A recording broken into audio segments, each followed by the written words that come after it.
Alquimia da Cosmos e da Alma, by Titus Burkhardt.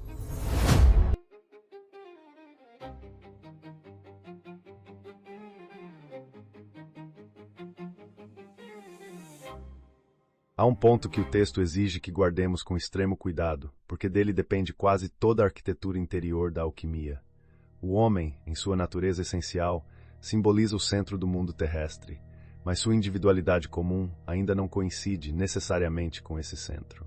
E aqui está a diferença decisiva. O animal permanece fiel à forma de sua espécie, participa de modo passivo de um raio do intelecto divino que nele se manifesta como instinto, ordem, adequação. O homem, porém, foi feito para algo mais alto e mais perigoso, participar ativamente do intelecto divino. Só quando realiza essa participação ele se torna de fato o centro da condição terrestre, e na medida em que se identifica com esse intelecto, torna-se também centro do cosmos formal. É por isso que a realização desse centro é o verdadeiro alvo da alquimia. Não se trata, no fundo, de fabricar ouro exterior, mas de compreender o que o ouro significa. O ouro é um corpo, sim, como os outros metais, mas seu sentido mais profundo não está apenas em sua raridade ou brilho. Ele representa a consumação de uma centralidade realizada, a forma incorruptível de uma natureza reconciliada consigo mesma. E então a tradição nos conduz à tábua de esmeralda, aquela fórmula que atravessa séculos como uma chave. O que está embaixo é como o que está em cima, e o que está em cima é como o que está embaixo. Mas o texto nos adverte a não entender isso de maneira simplista. Não se trata de uma duplicação mecânica entre céu e terra. Há uma inversão de espelho. A hierarquia dos metais e a hierarquia dos planetas não se sobrepõem de maneira direta. Os metais se ordenam conforme sua maior ou menor semelhança com o ouro. Os planetas, no modelo geocêntrico tradicional, se ordenam segundo a distância de suas órbitas em relação à Terra. Aqui surge um ensinamento de grande sutileza. O Sol corresponde ao ouro, mas ocupa uma posição mediana entre dois grupos de 3 órbitas. Acima dele estão Marte, Júpiter e Saturno. Abaixo dele, Vênus, Mercúrio e a Lua. Se acrescentamos acima as estrelas fixas, devemos acrescentar abaixo a própria Terra. E assim, mesmo num universo geocêntrico, o Sol permanece como centro, não apenas por sua posição intermediária, mas porque é a fonte da luz que torna visíveis todos os planetas. Guarde isso com cuidado. Essa dupla ordem simbólica, a ordem do centro e a ordem da amplitude, não pertence apenas à cosmologia. Ela se reflete no próprio ser humano. O texto mostra que Saturno, cuja órbita é a mais vasta do ponto de vista terrestre, corresponde à inteligência, ou, mais precisamente, ao intelecto. A Lua, mais próxima da Terra, corresponde ao espírito vital, aquilo que une alma e corpo e governa os processos involuntários da vida, como crescimento e digestão. Entre esses dois polos se distribuem as demais faculdades da alma. Essa visão é extraordinária porque descreve a alma humana como um pequeno cosmos. De um lado, o intelecto, capaz de pensamento abrangente, desinteressado, contemplativo. De outro, o espírito vital, mergulhado na existência corporal, ligado ao movimento, à geração, ao metabolismo da vida. Entre ambos, as outras potências, Júpiter, como decisão e direção da vontade, Marte como coragem e imaginação ativa, Vênus como imaginação receptiva, poder de acolher formas, Mercúrio como pensamento analítico e o Sol, acima de tudo, como a faculdade central que unifica. Segundo uma leitura mais profunda, e aqui o texto se inclina para uma metafísica do coração, o Sol corresponde ao coração, não ao sentimentalismo moderno, mas ao coração como órgão do conhecimento intuitivo e unitivo. O coração, nesse sentido, está acima da mera razão discursiva e acima da vitalidade instintiva. Assim como o Sol ilumina os planetas, a luz do coração ilumina as demais faculdades da alma. Quando essa luz se apaga para a consciência comum, o homem se divide, conhecimento e ser se separam nele como mente e corpo. E por isso o texto desfere um golpe sutil contra a fórmula cartesiana do penso, logo existo. Pensar não basta para apreender o ser. O eu sou verdadeiro ou brota de uma certeza transcendente, superior a todo pensamento, ou permanece apenas como a experiência banal da existência individual. É aqui que a alquimia se torna uma via de reunificação. O corpo, dizem os alquimistas, deve voltar a tornar-se espírito, e o espírito corpo. Não como confusão, mas como reconciliação de planos separados. O metal, em seu estado bruto, não simboliza uma faculdade cognitiva ou volitiva em ato. Ele simboliza uma condição estática da consciência, uma forma interior obscurecida, uma alma mineralizada. O alquimista deve extrair desse metal sua alma metálica e seu espírito metálico. Em outras palavras, da consciência corporal caótica, presa a paixões, hábitos, opacidade e automatismos, é preciso libertar a alma e o espírito que nela parecem sufocados. O processo é descrito com precisão ritual. Primeiro extrai-se a alma do metal vil. O que resta do corpo é purificado e queimado até virar cinza. Depois a alma é reunida ao corpo purificado. E quando esse corpo está dissolvido na alma, formando uma matéria pura, o espírito age sobre essa união e lhe confere forma incorruptível. Eis a transmutação interior. A consciência individual, antes fechada em sua corporeidade opaca, é reconduzida à sua possibilidade espiritual. Basílio Valentim compara esse estado ao corpo glorioso da ressurreição. Mas a tradição não se detém nessa ordem dos planetas. Ela nos mostra uma ordem ainda mais antiga, ligada às chamadas casas planetárias no zodíaco. E aqui entramos num simbolismo de grande beleza. Cada planeta possui casas adjacentes, com exceção do Sol e da Lua, que regem cada um uma metade do zodíaco. Na parte inferior, junto ao domínio do inverno, da escuridão e da morte, encontra-se Saturno, ligado ao chumbo. Seu sinal representa simbolicamente a imersão caótica da consciência no corpo. Júpiter já marca um primeiro afrouxamento dessa prisão. Marte e Vênus aparecem como imagens espelhadas um do outro. Em Marte, o espírito parece afundar-se na corporeidade. Em Vênus, o espírito começa a reaparecer acima das tendências elementares. Depois vem Mercúrio, que contém em seu sinal traços do Sol e da Lua. E isso é decisivo. O Mercúrio contém em sua água lunar o germe ígneo do Sol.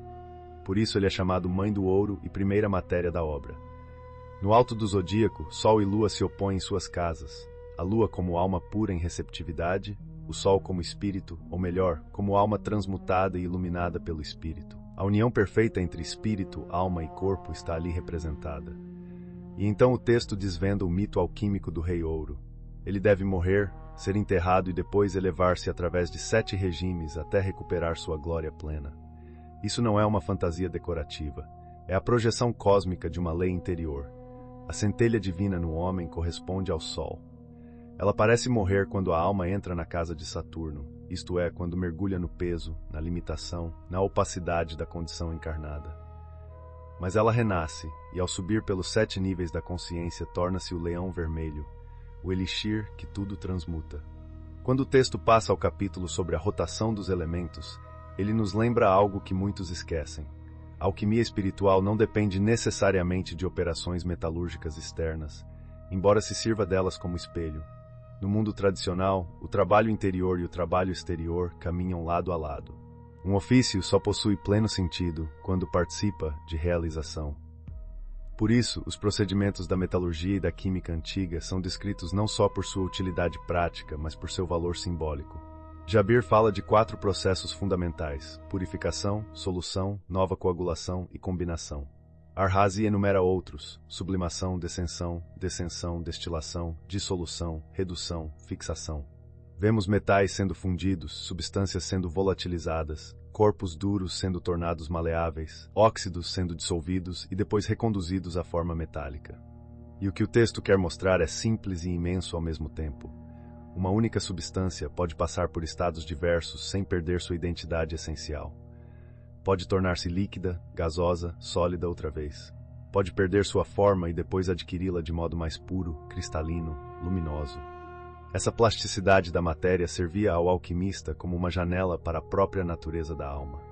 Assim como uma substância assume muitos estados, a alma também apresenta muitos modos, humores, formas, tensões, condensações e dissoluções, sem que isso esgote sua essência. O forno alquímico, a retorta, o vaso, tudo isso se torna um teatro em miniatura da própria natureza, tanto corporal quanto psíquica. Nesse ponto, a doutrina dos 4 elementos reaparece. Fogo, ar, água e terra não devem ser entendidos apenas como substâncias físicas grosseiras, mas como estados e princípios. A eles correspondem as qualidades quente, frio, úmido e seco. O calor conduz a matéria através da rotação. A água sobe em direção ao ar, o frio a endurece e aproxima da terra, e assim por diante. Mas no fundo, o texto sugere que é sobretudo o calor, isto é, o princípio ativo da transformação, que move toda a rotação. Aplicado à alma, isso significa expansão, contração, dissolução e solidificação. O antigo valor contemplativo da alquimia repousa justamente nisso. Observar um caso visível e nele entrever os grandes ritmos da natureza e do espírito. A ciência moderna busca penetrar o substrato invisível da matéria por via analítica. A visão hermética busca outra coisa, uma visão total, na qual o mundo corpóreo e o mundo da alma se espelham mutuamente. Por isso a frase de Ibn Arabi ressoa aqui com força. O mundo da natureza consiste em muitas formas refletidas num único espelho, ou melhor, numa única forma refletida em muitos espelhos. Eis a chave. A multiplicidade não destrói a unidade, ela a desdobra. Então chegamos a um dos núcleos mais delicados de todo o trecho, a matéria-prima. Segundo os alquimistas, os metais vis só podem ser transmutados em prata ou ouro depois de serem reduzidos à sua matéria-prima. Se os metais inferiores correspondem a estados de consciência endurecidos, unilaterais, mal coagulado, a matéria-prima é a substância fundamental que lhes está por baixo. A alma em seu estado original, ainda não deformada por impressões e paixões, ainda não endurecida em forma rígida. Compreenda a radicalidade disso. A matéria-prima não é simplesmente a matéria bruta no sentido moderno. Ela é a base universal da manifestação e, ao mesmo tempo, o fundo receptivo da alma. Simbolicamente, ela está abaixo, porque é passiva, e parece escura, porque o totalmente informe escapa à apreensão direta da inteligência. É justamente aqui que o texto adverte contra uma confusão moderna muito difundida.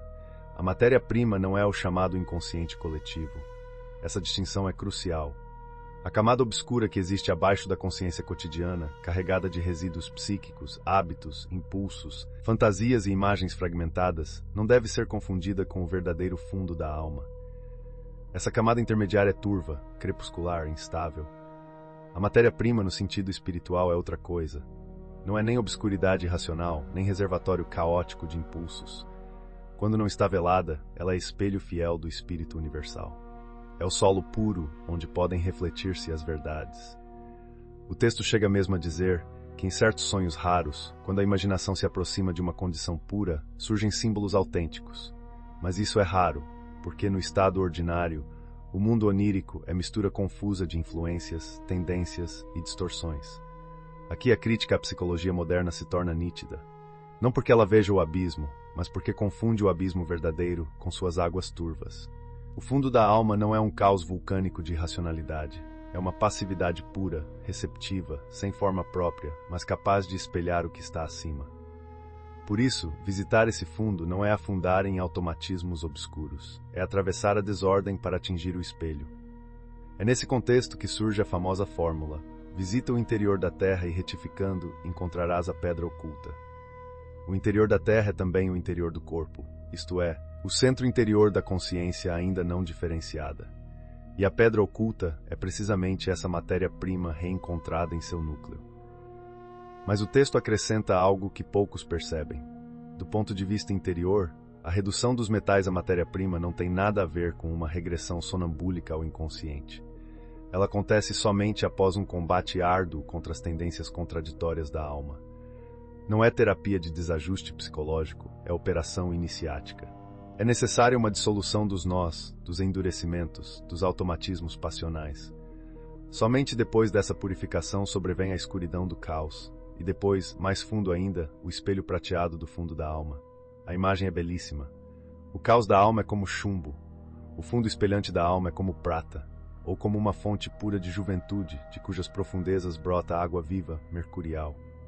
A narrativa de Bernardo Trevisano, com sua fonte encerrada, o rei que nela se rejuvenesce, o livro caído na água, o esvaziamento do reservatório, a prisão de 40 dias, as nuvens negras e, finalmente, a visão desejada, traduz isso em linguagem mítica, antes da visão a perda, antes da claridade a ocultação, antes da abertura a provação. E então a tradição multiplica os nomes da matéria-prima, não para esconder gratuitamente, mas para indicar sua presença em tudo. Ela é mar, porque contém todas as formas como o mar contém as ondas. É terra, porque nutre tudo o que vive. É semente das coisas. É umidade radical. É virgem, por sua pureza receptiva. E é meretriz, porque parece aderir a qualquer forma. É também pedra, não porque já seja a pedra filosofal consumada, mas porque permanece em seu fundo imutável.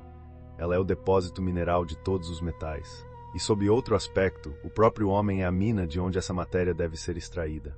O ensinamento de Morienos ao rei Khalid é direto como um golpe de martelo. Essa coisa é extraída de ti, porque tu és a sua mina. Eis o ponto. O laboratório final da alquimia é o próprio ser. Quando a matéria se encontra em estado caótico, nem pura nem plenamente formada, ela é chamada coisa comum, porque está em toda parte. E ao mesmo tempo é algo preciosíssimo, porque dela se obtém o elixir. Os textos a comparam ao chumbo, ao gelo que precisa derreter, ao campo que só frutifica quando é lavrado. Também a descrevem como árvore, e esta imagem é uma das mais poderosas de todo o trecho. A árvore da matéria-prima cresce não na terra, mas sobre o mar do mundo. Suas flores e frutos variam de cor, vermelho, negro, branco, amarelo. Seus ramos altos exigem esforço para serem alcançados. Ela é a mesma árvore cuja aproximação marca, em linguagem mítica, a transformação do homem. Suas cores são as fases da obra. Suas raízes no mar indicam que ela brota da alma do mundo. Seu crescimento no ocidente mostra sua matéria com o lugar do pôr do sol, enquanto o oriente corresponde à forma essencial. A árvore pode assumir a forma de um ser vivo porque ela é, em última instância, a forma interior do próprio homem. É por isso que a matéria-prima é ao mesmo tempo origem e fruto da obra. Enquanto potência não realizada, parece opaca. Quando recebe sua forma verdadeira, torna-se transparente. O texto usa uma comparação preciosa. Um mineral amorfo parece escuro, mas quando cristaliza, revela clareza. Assim também o fundo da alma se torna cognoscível somente quando responde ao espírito e recebe sua forma justa. A verdadeira natureza da matéria-prima se revela quando a alma, como noiva, se une ao espírito inteligência. Eis o casamento do sol e da lua, do rei e da rainha, do enxofre e do mercúrio. No trecho final, essa doutrina é contemplada por meio de uma cruz relicário medieval. E isso não é ornamento histórico, é revelação simbólica. Na frente da cruz, o Cristo crucificado aparece no centro, cercado pelos evangelistas. No verso, a Virgem entronizada com o menino é cercada pelos 4 elementos. A face frontal representa o polo ativo, essencial, a forma divina, o verbo e seus modos de manifestação. A face posterior representa o polo substancial, receptivo, a matéria do cosmos, os elementos, o campo em que a forma se inscreve. E a própria cruz, com seus eixos, manifesta a lei da existência. Vertical e horizontal, céu e terra, espírito e extensão, centro e periferia. A alquimia aparece aqui ligada à arte do ourives, porque a obra espiritual e a arte sacra obedecem à mesma ciência de correspondências. Nada está isolado, nada é apenas decoração. Tudo revela. E esta é a herança mais exigente deste trecho. A alquimia não fala de substâncias exteriores apenas para descrever oficinas antigas. Ela fala da alma, da consciência, da centralidade perdida e reencontrada, da matéria escura que deve ser purificada, do coração solar que deve voltar a iluminar todas as faculdades. O ouro, ao final, não é apenas um metal nobre. É o sinal de uma consciência que deixou de estar dividida. É a forma incorruptível de uma vida reintegrada ao seu princípio. Guarde isso como quem guarda fogo em vaso selado. A obra começa quando o homem deixa de se tomar por sua rigidez atual e aceita ser reduzido àquilo que nele ainda não recebeu forma definitiva. Só então o alto pode imprimir-se no baixo. Só então a terra interior revela a pedra oculta. Só então o sol, que parecia morto no chumbo do mundo, começa a subir novamente. Chegamos agora a um ponto em que a linguagem simbólica deixa de ser apenas imagem devocional e se revela como arquitetura do real. E eu quero que você guarde isso com cuidado. Para a visão hermética, os símbolos sagrados não estão ali para ornamentar a fé, mas para tornar visível aquilo que a mente comum não consegue apreender diretamente. Quando o texto coloca a Virgem no centro, cercada pelos 4 elementos, fogo, ar, água e terra, ele não está apenas descrevendo uma figura religiosa, está revelando uma chave cosmológica. A Virgem ocupa o centro porque representa o éter, e, sob um certo olhar hermético, esse éter pode ser identificado com a própria matéria-primeira. Isto é decisivo. A matéria-primeira não é uma substância material no sentido vulgar. Ela é o fundamento receptivo, virgem, intacto, anterior às formas. Os 4 elementos, então, não são meros componentes físicos do mundo. São as 4 determinações fundamentais, por meio das quais essa matéria-primeira se manifesta e sustenta todo o universo formal. Perceba a delicadeza dessa doutrina. A posição central da Virgem expressa o equilíbrio inviolado da matéria primeira. Ela permanece imóvel no centro, enquanto ao redor giram as qualidades, as diferenciações, as formas do mundo. E isso nos conduz a uma verdade que a tradição insiste em repetir sob muitas vestes. Toda obra espiritual nasce do encontro entre um ato essencial e um princípio receptivo. Nada se realiza apenas pela força ativa. Nada se cumpre apenas pela passividade. A alma não pode ser transmutada sem a cooperação do espírito, e o espírito só ilumina a alma na medida em que ela está preparada para receber essa luz. Aqui está um dos grandes segredos da alquimia interior. O espírito não invade arbitrariamente. Ele desce apenas naquilo que de algum modo já é capaz de acolhê-lo. Ele assume forma conforme o recipiente. Ele se manifesta segundo a capacidade da alma. E por isso a oposição entre os dois polos, o ativo e o receptivo, o espiritual e o substancial, só é verdadeiramente superada no nível mais alto, no ser puro, onde aquilo que recebe já é, em sua raiz mais íntima, uma primeira determinação do próprio Espírito Divino. E o texto faz questão de afirmar algo muito importante. Interpretar essas imagens cristãs de maneira cosmológica não diminui em nada seu valor teológico. Ao contrário, amplia-o. Quando o mesmo símbolo fala ao mesmo tempo da salvação, da estrutura do cosmos e da transformação interior da alma, ele revela uma profundidade metafísica muito maior. E é justamente isso que distingue o símbolo verdadeiro da alegoria superficial. Ele não significa uma coisa só. Ele é um ponto de convergência entre vários planos do real.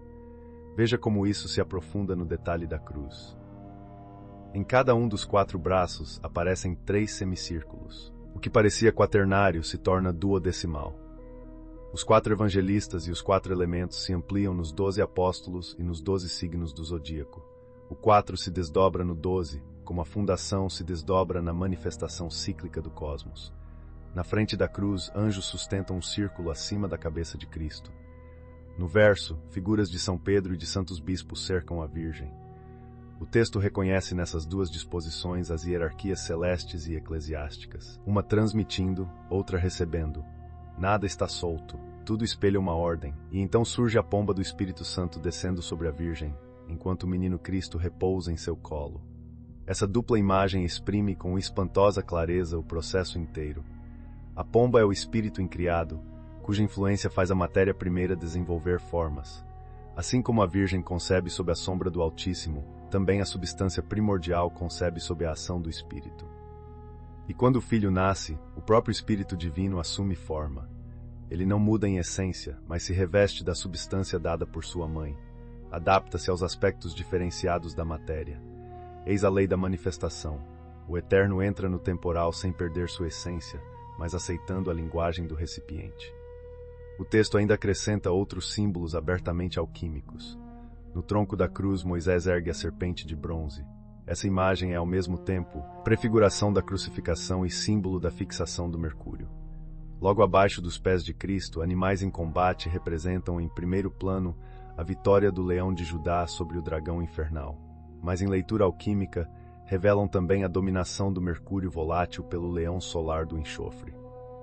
Guarde essa chave, porque ela será retomada pouco adiante. Enxofre e Mercúrio são os 2 grandes princípios da obra. Mas o texto não se limita ao Ocidente. E isso é fascinante. Ele nos mostra que a mesma verdade simbólica reaparece no Extremo Oriente, muito distante no espaço e no tempo, como confirmação de sua validade universal.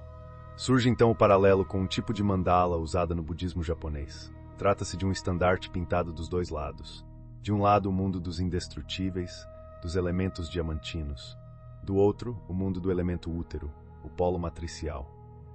No centro de ambos, uma forma do grande iluminador, Buddha Mahavairochana, sentada Church Lotus.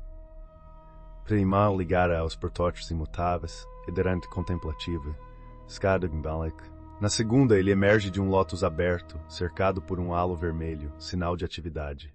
Isso quer dizer que um polo representa a imutabilidade essencial e o outro a potência substancial em seu aspecto dinâmico. A contemplação da primeira imagem conduz ao conhecimento do caminho de libertação do devir. A contemplação da segunda conduz ao conhecimento das ciências cosmológicas. É a mesma polaridade que vimos antes, mas sob outras vestes. O texto então faz uma passagem ainda mais surpreendente. Ele aproxima a matéria-primeira do símbolo oriental do espelho. Na China, espelhos rituais trazem no reverso a figura de um dragão celeste, sinal do espírito universal. No shintoísmo, o espelho sagrado reflete a imagem da deusa solar e se torna símbolo da alma em pureza espiritual, capaz de refletir a verdade supraconceitual, a verdade original. E aqui retornamos ao coração da doutrina hermética. A matéria-primeira não é apenas fundamento cósmico, ela também corresponde ao fundo da alma. Aquilo que está embaixo na linguagem do cosmos está também dentro, na linguagem do ser humano. Até entre certos povos indígenas da América do Norte, o espelho aparece como instrumento mágico para reencontrar o que foi perdido ou esquecido. O xamã vê nas profundezas do espelho, e sobre sua superfície aparece o zigue-zague vermelho do raio, sinal do grande espírito e da revelação. O que isso nos diz? Que a alma purificada, espelhada, receptiva, é um lugar onde a verdade pode tornar a aparecer. E é nesse momento que o livro abre um novo portal, o capítulo sobre a natureza universal. Aqui a alquimia deixa claro que sua obra jamais foi pensada como violência contra a natureza. Pelo contrário, um antigo axioma dos alquimistas declara: a arte é a imitação da natureza em seu modo de operar. Isso significa que o alquimista verdadeiro não inventa arbitrariamente. Ele aprende a cooperar com um ritmo já inscrito no real. A natureza é seu modelo, sua mestra, sua parceira. Mas atenção, natureza aqui não quer dizer apenas o conjunto das coisas que nascem, crescem e morrem. Não é a natureza reduzida ao sentido moderno, mecânico ou biológico. O texto lhe dá um significado muito mais preciso e elevado. Natureza é uma potência unitária, uma causa profunda, cuja essência só pode ser conhecida por meio da percepção de seu ritmo total, um ritmo que governa tanto o mundo exterior quanto o interior. Para esclarecer isso, o autor recorre a Plotino, e o trecho é de uma beleza rara. Se alguém perguntasse à natureza por que ela produz suas obras, ela responderia que não convém interrogá-la dessa maneira, mas aprender em silêncio, pois ela mesma é silenciosa. Tudo que nasce é fruto de sua visão silenciosa. A natureza contempla, e da contemplação surgem as formas. Ela não fala, ela gera. Os matemáticos escrevem figuras a partir de sua contemplação. A natureza, porém, nada escreve, apenas contempla, e as formas do mundo emergem dela. Que visão magnífica! A natureza não é cega, ela é contemplativa, ela é receptiva em sua essência, e justamente por isso está ligada à matéria-primeira. Acima dela, o texto situa a alma universal, acima desta, o espírito universal. E abaixo da natureza, apenas a matéria-primeira, a base passiva de toda manifestação, que em si mesma não participa do devir e por isso permanece eternamente virgem. A natureza seria então o aspecto maternal da matéria-primeira. É ela que dá a luz. A matéria-primeira permanece imóvel, a natureza opera, move-se, fecunda, desdobra. Aqui entra uma ponte extraordinária com a mística islâmica. Ibn Arabi compreende a natureza universal como o lado feminino ou maternal do ato criador. Ele a chama de o sopro misericordioso de Deus, aquele hálito pelo qual as possibilidades latentes no não manifesto recebem existência diferenciada. É um sopro misericordioso porque aquilo que quer manifestar-se anseia pela manifestação. Mas essa mesma natureza possui também um aspecto sombrio, confuso, perturbador, porque a multiplicidade em si implica separação, e toda separação diante do princípio uno pode se tornar véu. É exatamente por isso que o texto aproxima essa visão da doutrina hindu da Shakti. A Shakti é o poder feminino produtivo do divino, e nela encontramos a mesma duplicidade. Por um lado, a Mãe Universal que acolhe e sustenta todas as criaturas. Por outro, a potência terrível que a submete ao tempo, ao espaço, à morte e à separação. Às vezes ela é beleza sublime, às vezes é terror. Sua cor é escura, como convém ao que escapa à apreensão direta. Ela é também a arte divina que dá forma múltipla aos seres e, ao mesmo tempo, os afasta de sua origem una e infinita. Perceba a sutileza, isso não contradiz a teologia clássica, apenas desloca o ponto de vista. Em vez de olhar a ação pessoal de Deus em primeiro plano, olha-se a operação divina no mundo em sua modalidade impessoal. E é precisamente esse o ângulo próprio da alquimia. Não se trata de negar Deus, mas de contemplar sua ação como ritmo cósmico, como lei viva, como potência operante na estrutura do universo e da alma. O texto observa ainda que, com o tempo, quando as ciências se secularizaram e perderam seu centro sagrado, essa noção hermética de natureza foi empobrecida, tornou-se uma palavra vaga, quase um substituto abstrato para Deus. E isso aconteceu porque também o horizonte teológico se estreitou, tornando mais difícil perceber ao mesmo tempo os aspectos pessoais e impessoais da revelação divina. No plano da alquimia exterior, natureza é a força motriz por trás de todas as transmutações. É a energia potencial das coisas. Na alquimia interior, ela é a potência maternal que liberta a alma de sua aridez estéril. Ela é desejo, anseio, impulso profundo. Mas é mais do que isso. Como potência inesgotável, desenvolve todas as capacidades ocultas da alma, às vezes em conformidade com o eu, às vezes contra ele. Tudo depende de o eu assimilar essa força ou tornar-se sua vítima. Isso é belíssimo e perigoso. A natureza, enquanto poder, é sempre feminina. Ela pode aparecer como dama natureza que inspira, gera e eleva. Mas pode também surgir como o grande dragão que percorre todas as coisas. E por isso o texto adverte: há nela algo de compulsório. Essa compulsão marca a diferença entre natureza e vontade humana livre. No entanto, a grande arte espiritual consiste justamente em transmutar essa compulsão em ritmo libertador. Aquilo que no começo da obra parece impulso perigoso, desordeiro, perturbador, torna-se depois, sob domínio, uma força que transporta a consciência para esferas mais altas. Este é um princípio de toda a ascese verdadeira. A espiritualidade real não destrói as forças naturais, ela as conquista e as converte em veículos do espírito. O que precisa morrer não é a potência, mas a deformação egoísta dessa potência. Em si mesmas, essas forças não são boas nem más. São inocentes, são naturais. Elas se tornam veneno quando apropriadas pelo ego e se tornam remédio quando integradas ao eixo espiritual. É aqui que o texto corrige uma ilusão moderna muito difundida. Falar de sublimação em sentido apenas psicológico e profano não basta. Sem arte sagrada ou sem graça, certas tensões não são verdadeiramente superadas.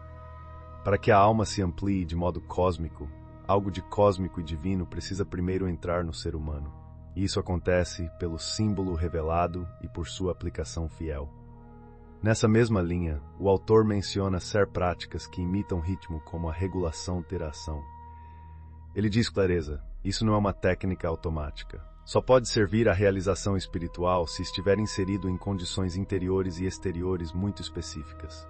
O mesmo vale para métodos mais arriscados, como a contemplação da beleza feminina enquanto manifestação de dama natureza, algo presente tanto no tantrismo quanto na cavalaria hermética. Sem eixo, tais métodos corrompem, com eixo, revelam. Em seguida, o texto traz uma poderosa alegoria retirada de um escrito alquímico anônimo.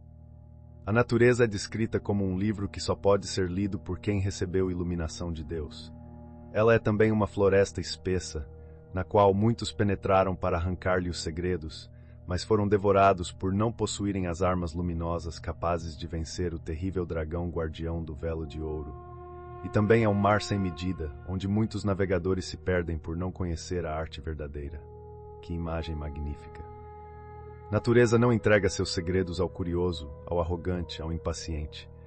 Só os sábios argonautas, obedientes às leis da natureza e submissos à vontade do Altíssimo, conseguem alcançar a Cólquida e conquistar o velo de ouro. E aqui surge Medeia, personificação da face obscura da natureza. A natureza universal, como Maia, possui dois movimentos, um que nos leva para fora, rumo à multiplicidade e à paixão, outro que conduz de volta ao centro espiritual. Um é Medeia. O outro é Sofia, a sabedoria. Ambas são femininas diante da vontade humana. Ambas podem ser senhora ou esposa. E o texto lança então um aviso de iniciados. Ai daquele que, como Jasão, após vencer com a ajuda de Medeia, se deixa seduzir por sua conquista e se submete à feiticeira natureza, em vez de permanecer fiel à sua noiva divina, a sabedoria. Feliz, porém, é aquele que, unido à sabedoria, sabe seduzir a própria natureza para receber dela seus segredos sem ser por ela devorado.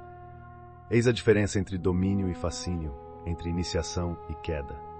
A partir daqui, o livro entra no capítulo cujo título é uma fórmula decisiva: natureza pode vencer natureza. E eu diria que esta é uma das frases mais densas de toda a tradição alquímica. No mundo das formas, o modo de operar da natureza consiste num ritmo contínuo de dissoluções e coagulações. Nada se perde sem preparar nova união. Nada se forma sem que algo antes tenha sido dissolvido. A natureza desfaz e refaz, desintegra e recompõe, tal como Penélope, que tecia de dia e desfazia à noite para afastar pretendentes indignos. O alquimista trabalha do mesmo modo. Seguindo a máxima dissolve e coagula, ele desfaz as cristalizações imperfeitas da alma, reduz o ser à sua matéria primordial e o cristaliza de novo em forma mais nobre. Mas só pode fazer isso em uníssono com a natureza. Só pode realizar a obra por meio de uma vibração natural da alma que desperta ao longo do processo e liga o domínio humano ao cósmico. Quando isso acontece, a própria natureza começa a ajudar a arte. A obra avança porque a natureza se alegra com seu próprio aperfeiçoamento. Agora entramos num dos centros técnicos da doutrina. As duas fases da natureza, dissolução e coagulação, podem ser relacionadas aos dois princípios alquímicos, enxofre e mercúrio. Não se trata ainda da essência pura e da substância pura em seu nível absoluto, mas de seus reflexos dentro do domínio natural. O enxofre corresponde ao polo relativamente ativo, o mercúrio ao polo relativamente passivo.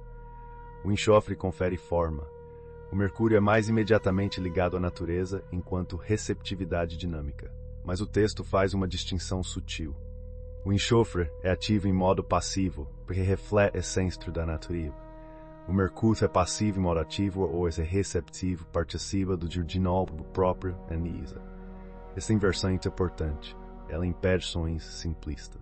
Por isso, o livro recorre a um símbolo de grande força, o círculo dos dois princípios opostos, como no diagrama chinês em que o claro contém um ponto escuro e o escuro contém um ponto claro. O passivo está no ativo. O ativo está no passivo. Como homem e mulher que nunca são inteiramente separados, na alma humana o enxofre representa o espírito ou a essência. O mercúrio representa a própria alma em sua função receptiva. Ibn Arabi associa o enxofre ao comando divino, ao faça-se pelo qual o cosmos emergiu do caos, e o mercúrio à natureza universal como contraparte passiva. Esta lembrança é valiosa porque nos permite não reduzir os símbolos alquímicos a processos psíquicos fechados. Eles têm raiz ontológica, falam do ser. Quando essa doutrina desce para o terreno da experiência interior, o enxofre aparece como a vontade espiritual em seu sentido mais elevado. Mas não a vontade tensa do ego, não o esforço mental duro, e sim um ato vindo do centro do ser, um impulso espiritual que rompe a mera discursividade do pensamento e produz na alma dois efeitos: amplia e aprofunda o sentido de ser, ao mesmo tempo em que clarifica e estabiliza os conteúdos essenciais da consciência. Já o mercúrio, enquanto capacidade plástica da alma, não é simples imaginação passiva. É a potência receptiva que gradualmente ultrapassa os limites da consciência individual ligada ao corpo. Veja como isso ganha também uma dimensão antropológica. O enxofre, potência masculina original, e o mercúrio, potência feminina original, tendem ambos à inteireza de seu protótipo uno e eterno. É essa inteireza perdida que explica ao mesmo tempo sua oposição e sua atração. Como masculino e feminino no ser humano, procuram restabelecer pela união a imagem da unidade primordial. O casamento entre homem e mulher, entre enxofre e mercúrio, entre espírito e alma, é sempre uma tentativa de retorno a essa integridade original. No reino mineral, o fruto perfeito dessa união é o ouro. Todo o resto, diz o texto com radicalidade, é nascimento prematuro ou aborto metálico. O ouro é o resultado acabado da geração metálica. E a arte alquímica nesse quadro não cria algo estranho à natureza. Age como parteira, ajuda a natureza a amadurecer o que foi impedido por circunstâncias temporais. No plano humano, Ibn Arabi vê no ouro o símbolo do estado original incorrupto da alma, aquela forma adâmica primordial para a qual toda a alma infantil ainda se inclina antes de ser desviada pelos erros do mundo. Esse estado incorrupto é também equilíbrio interior, e aqui o texto introduz as 4 qualidades naturais: calor, frio, umidade e secura. Calor e secura pertencem ao enxofre, frio e umidade ao mercúrio. O calor é potência de expansão, o frio de contração, a umidade dissolve, a secura coagula. São chaves não apenas cosmológicas, mas também espirituais, psicológicas e até médicas. O calor do enxofre faz uma forma crescer a partir de seu centro essencial. É uma imagem da força vital expansiva. A secura do enxofre fixa a forma em sua matéria, imitando a imutabilidade da essência de maneira inferior e material. Já o frio do mercúrio contrai, envolve as formas por fora e as mantém como um útero cósmico. E a umidade do mercúrio dissolve, acolhe, recebe todas as formas sem se alterar em sua receptividade. Quando essas qualidades se combinam de modo desequilibrado, surgem estados de queda. Se a secura do enxofre se une de forma unilateral ao frio do mercúrio, coagulação e contração se juntam e produzem rigidez total. No plano da vida, isso é a torpeza da velhice esvaziada. No plano ético, é a avareza. Mais profundamente ainda, é o fechamento da consciência em torno de si mesma, uma condição mortal da alma que perdeu receptividade e vitalidade. Se, ao contrário, calor e umidade se unem unilateralmente, expansão e dissolução geram volatilização, dissipação, paixão consumidora, devassidão de energia, dispersão do espírito. E o texto observa algo muito verdadeiro. Esses dois desequilíbrios costumam caminhar juntos. O entorpecimento leva à dissipação e a dissipação leva à morte interior. A alma que se fecha ao espírito acaba arrastada por impressões dissolventes. O equilíbrio criador só aparece quando a expansão do enxofre e a contração do mercúrio se equilibram e quando, ao mesmo tempo, a secura masculina entra em união fecunda com a umidade feminina. Este é o verdadeiro matrimônio dos dois polos do ser. O selo de Salomão, com seus triângulos entrelaçados, aparece aqui como símbolo dessa síntese, que também reúne os 4 elementos. O texto lembra ainda que a alma inteira, ao longo da obra alquímica, é governada por esses dois poderes fundamentais, adormecidos no estado caótico, como fogo na pederneira e água no gelo. Quando despertam, primeiro se manifestam como tensão, depois crescem um sobre o outro, e à medida que se libertam, passam a abraçar-se. É a partir daqui que se compreende a fórmula hermética. Natureza se alegra com natureza, natureza contém natureza, natureza pode vencer natureza. A última dessas sentenças é de enorme profundidade.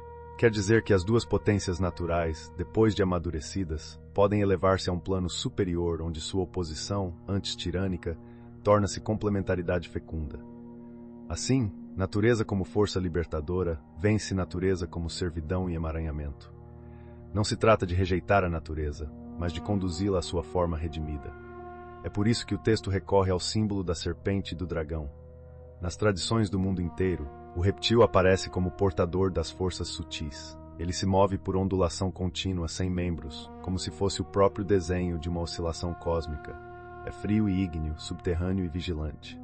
Quando o ato divino, imutável, é simbolizado por um eixo vertical imóvel, o curso da natureza em relação a esse eixo é como uma espiral que o envolve. A cada volta, realiza um novo grau de existência. Eis o símbolo primordial da serpente enroscada no eixo do mundo. Quase todos os símbolos da natureza derivam do círculo ou da espiral. O ritmo de desenrolar e enrolar, dissolver e coagular, aparece na espiral dupla e nas duas serpentes entrelaçadas em torno de um bastão ou árvore. Elas representam as duas fases complementares da natureza, ou os dois poderes fundamentais. A mesma imagem reaparece no yoga tântrico, quando a energia serpentina, adormecida na base do ser, desperta e começa a subir em espiral pelo eixo humano, ativando níveis cada vez mais altos de consciência. Mais uma vez, o texto não quer ser lido como fantasia exótica. Ele está mostrando uma ciência simbólica universal. Na linguagem tântrica, as duas correntes laterais possuem características muito próximas das atribuídas ao enxofre e ao mercúrio. Uma é quente, seca, solar, a outra é fria, úmida, lunar. A afinidade com a alquimia é direta. Nicolau Flamel descreve enxofre e mercúrio como duas serpentes enroladas no bastão de mercúrio.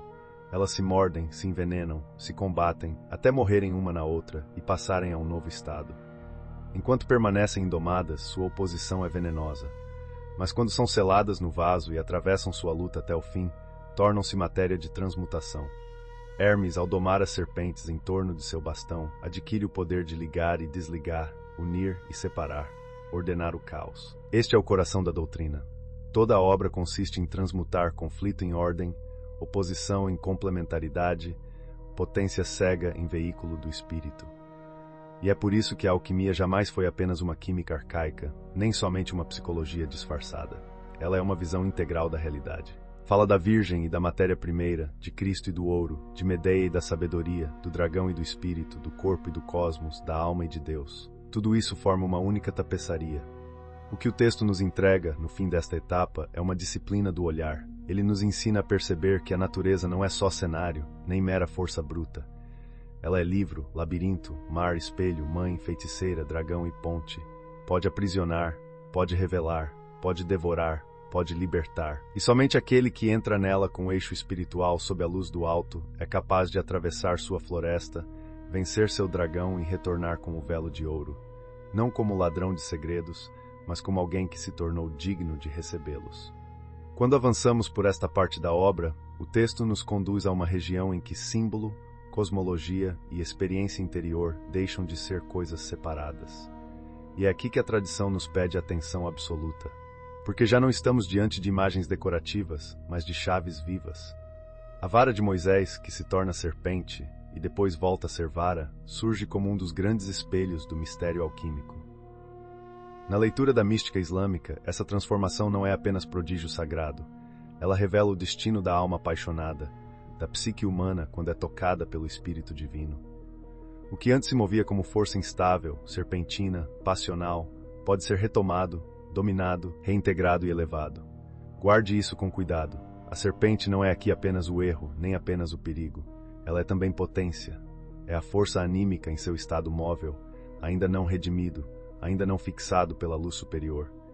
Por isso a vara de Moisés vence as serpentes dos magos do Egito. A mensagem é clara. O espírito prevalece sobre o domínio psíquico quando este está entregue apenas à magia, ao fascínio, ao poder sem centro. O texto aproxima essa imagem do antigo bastão de Hermes.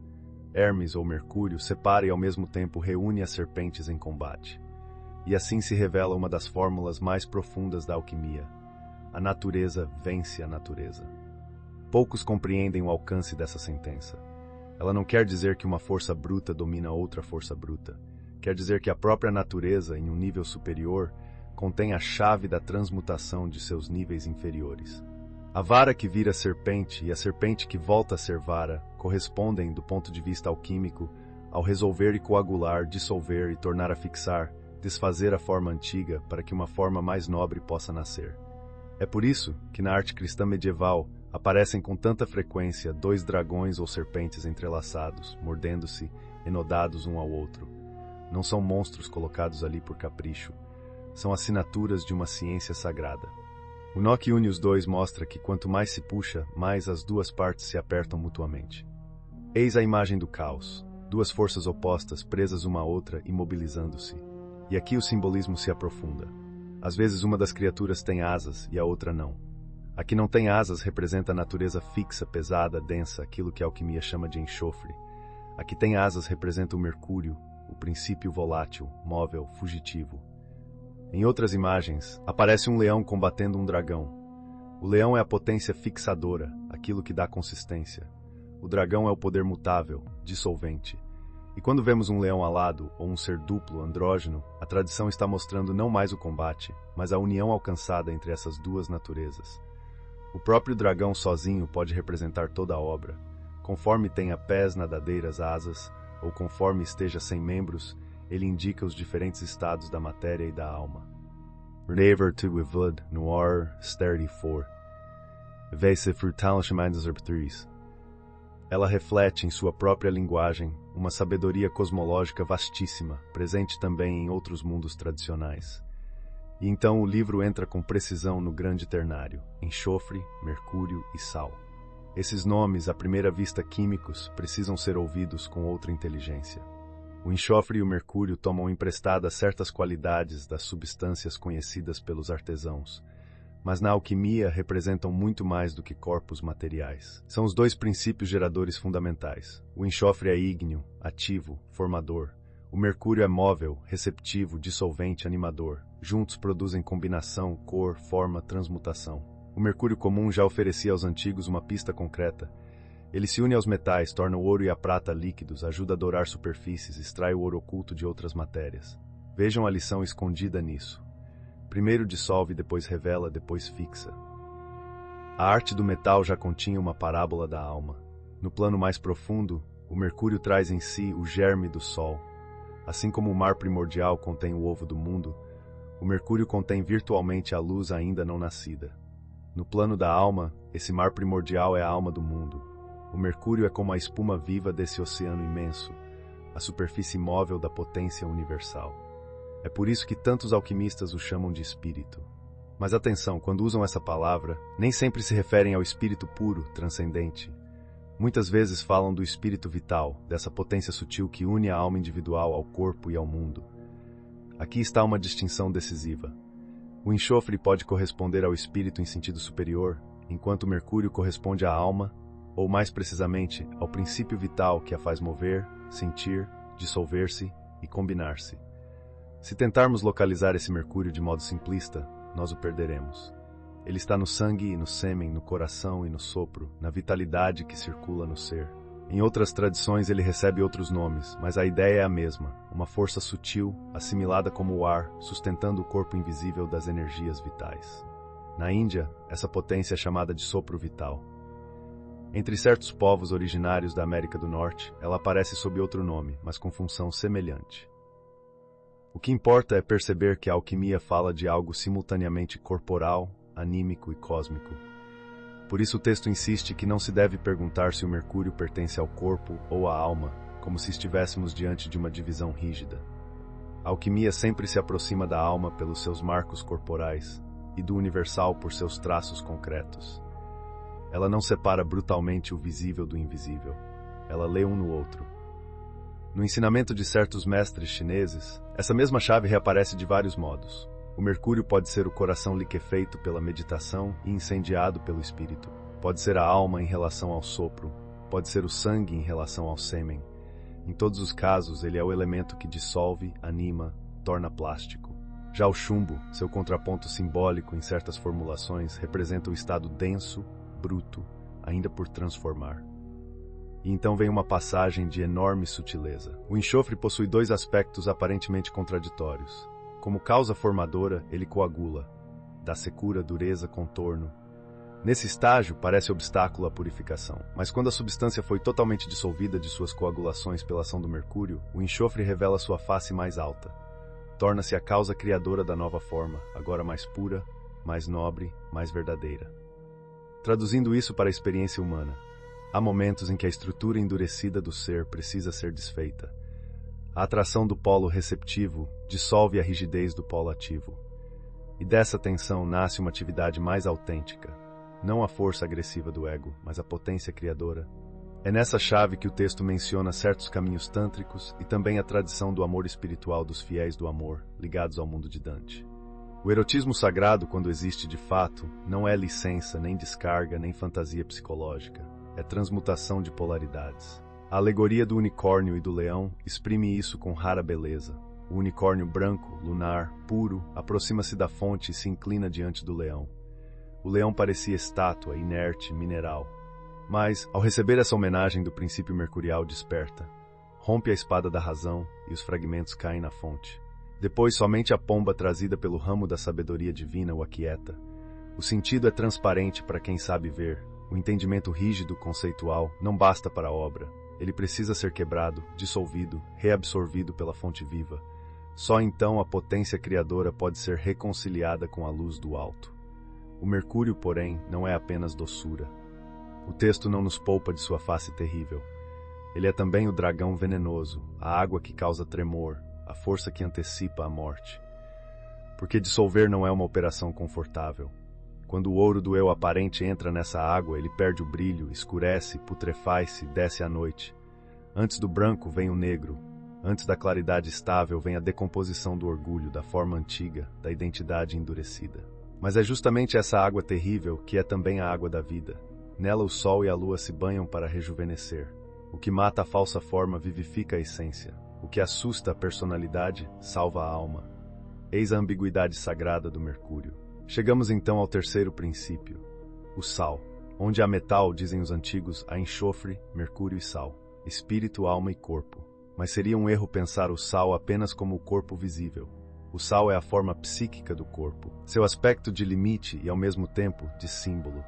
Ele é o que permanece como cinza, é o que fixa o volátil, é o eixo de estabilidade sem o qual nada pode durar. Essa ideia ultrapassa a alquimia propriamente dita. Em muitos caminhos contemplativos do Oriente e do Ocidente, a consciência purificada do corpo serve de apoio para um estado espiritual superior. O corpo, liberto da febre das paixões, torna-se base estável para o espírito. Não porque o corpo produza o espírito, mas porque, entre todos os reflexos do cosmos, ele é o mais simples, o mais delimitado, o mais apto a servir de suporte. É aqui que o livro abre um dos seus capítulos mais decisivos, o casamento químico. O casamento do enxofre e do mercúrio, do sol e da lua, do rei e da rainha, é o símbolo central da alquimia. Sem compreender esse ponto, tudo o resto permanece disperso. E logo o texto estabelece uma distinção de grande importância. A alquimia não é a mesma coisa que mística, embora as duas possam tocar-se, e tampouco se reduz à psicologia, embora a psicologia possa descrever algumas de suas sombras externas. A mística, falando de modo geral, parte da alma afastada de Deus e voltada para o mundo. Seu movimento é a reunião da alma com Deus. A alquimia, por sua vez, parte da ideia de que o homem caiu em divisão interior. Ele está cindido. Tornou-se duplo em si mesmo.